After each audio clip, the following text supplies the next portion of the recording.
อยากอยากเจียวเมงเพลงค่ะต้องไปกินอยู่บ้านผมกินอยู่หมดอื่น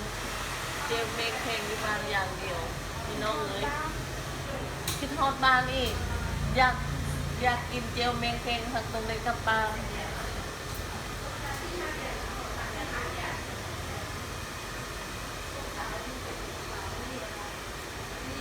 พี่ยุ่นเมื่อบอกก็มีแค่ได้หาแล้วพี่ยุ่นเมื่อบอกจะจมพี่ยุ่นให้เคยพี่ยุ่นจักเทื่อบอกเขาเคยพี่อยากลองพี่บอกไปแล้วโยนนี่เขาจมพี่ยุ่นให้จำเลยพี่บอกพี่ยุ่น1 ชั่วโมงทอดสวรรค์พี่โน้ตทำมืดมือจะทอดสวรรค์เลือกเอาตัวใดบอกอย่าง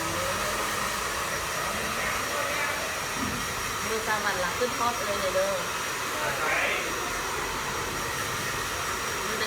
มีโอกาสไปสวรรค์องค์อาหารมันลืมกับเลยจะไปบึงงานย้วนสาขาสวรรค์เป็นบอกพูดกับมีเจนนี่เลยดูสวรรค์เรากับมีเจนนี่คือกันแมนไปกดบึงพนักงานเฮ็ดเวียบแบบใดเนาะคนนี้เดือดคนนี้เดือดยังมันมีเวลาในลูกหาข่าวพอตกมากินโอเคได้แล้วเอาปฏิเสธน้ำกันเลยโรงเรียน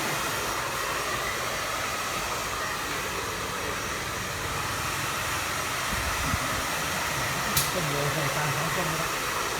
ใส่ตาของคนนะ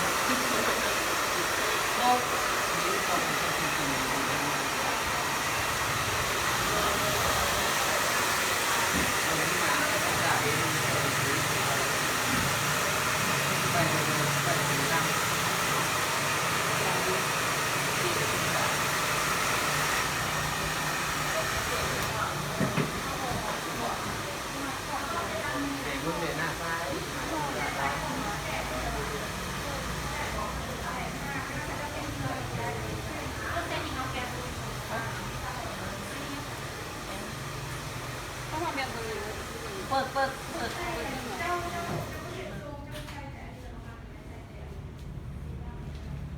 เรื่องนี้เขาไปกินข้าวแล้วกินเบียร์เขาละ2 แก้วเนาะอยู่ในบองกินเบียร์คนละ2 แก้ว